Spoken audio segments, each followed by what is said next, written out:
Today, we look at the Priest. The Priest is a long-ranged, support-orientated rogue class who specializes on group survivability and healing. Its ability, the Tome, bursts an area of effective healing from the center of the user, allowing the Priest and its group to quickly recover from a barrage of damage.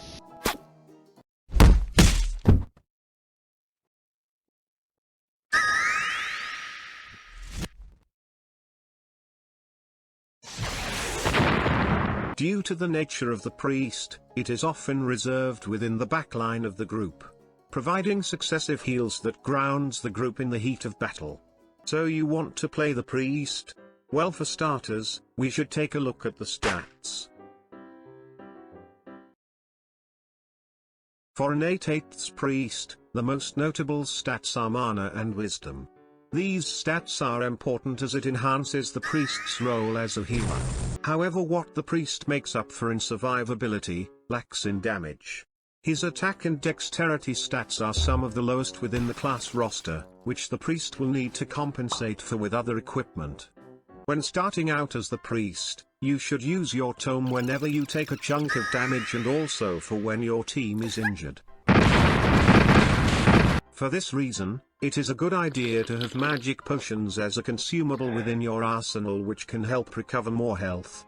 It should be important to note that most the tomes are subjected to diminishing effectiveness, whereby healing is evenly shared amongst the crowd until a minimum threshold. That means healing a bigger group is less effective than healing a small party. Additionally, the Priest's Tome is affected by the Wisdom modifier, that is, the effectiveness of the Tome is scaled based on the Wisdom status. The higher your Wisdom stat, the higher your healing per mana. So it can be handy to have extra Wisdom-based gear. However, be wary that Wisdom modifiers follow a certain formula, whereby a certain amount of Wisdom is required to further enhance your abilities. For the Tomes, every 10 Wisdom would upgrade your party heal, which is the most important aspect of the ability. It's time to look at the abilities of the Priest, in which he has many. The tiered tomes are great versatile books, however it is also a good idea that the Priest carries at least a pair of tomes to fulfill two roles: healing and damage. Healing tomes fulfills the role of survivability for yourself and the group. These include all the tiered tomes, Tome of Purification and Tome of the Mushroom Tribes, also known as Fungal Tome. In particular, Purification removes negative status effects on the user, bypassing. Although it does not provide the healing status for yourself or the team, that shouldn't matter as long as you consistently spam your tomes. The Fungal Tome creates a stationary mushroom at wherever the user's cursor is present, pulsing 120 healing per second. This form of healing is delayed, but it is not subjected to diminishing effectiveness, so everyone can reap the full healing. Although this may not be very useful if the group must be very mobile. Moving on, the damage tomes, these books fulfill the role of group damage in cases where healing is not so important. These tomes include Necronomicon, Tome of Pain, Chaotic Scripture, Tome of Holy Furor and Ceremonial Merlot. Featuring a burst of damage or self-buffing, these can be useful to heighten what lack of damage the Priest has.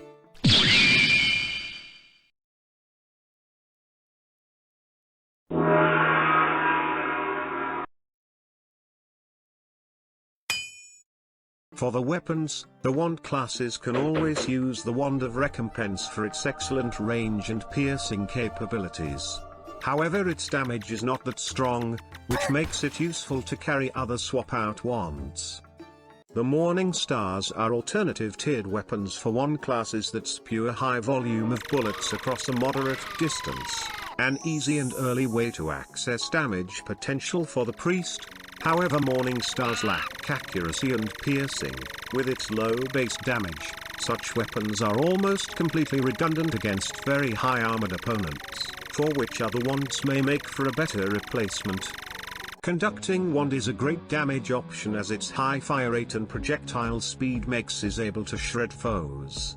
Although it lacks piercing for hordes of enemies, it is still a great wand for dealing with lone or small groups of enemies.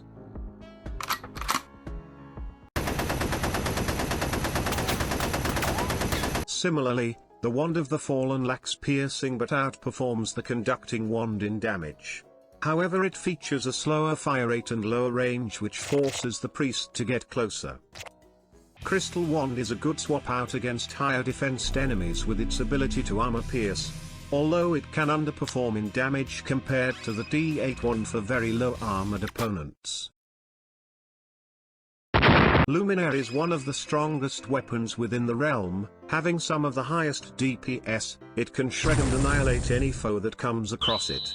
However, its projectile speed is incredibly slow, creating some large lag between shooting the weapon and hitting your target. You will need to adjust your aiming greatly to compensate for its travel speed. For the robes, most of the notable ones have already been covered in the Wizard Guide. But there are some robes which the priest can benefit from. Plotho Arni's Shroud, Ritual Robe and Mad Lab Robe are nice choices for the utility of the priest, providing an emphasis on healing via increasing wisdom or enabling the priest to spam the tome more often.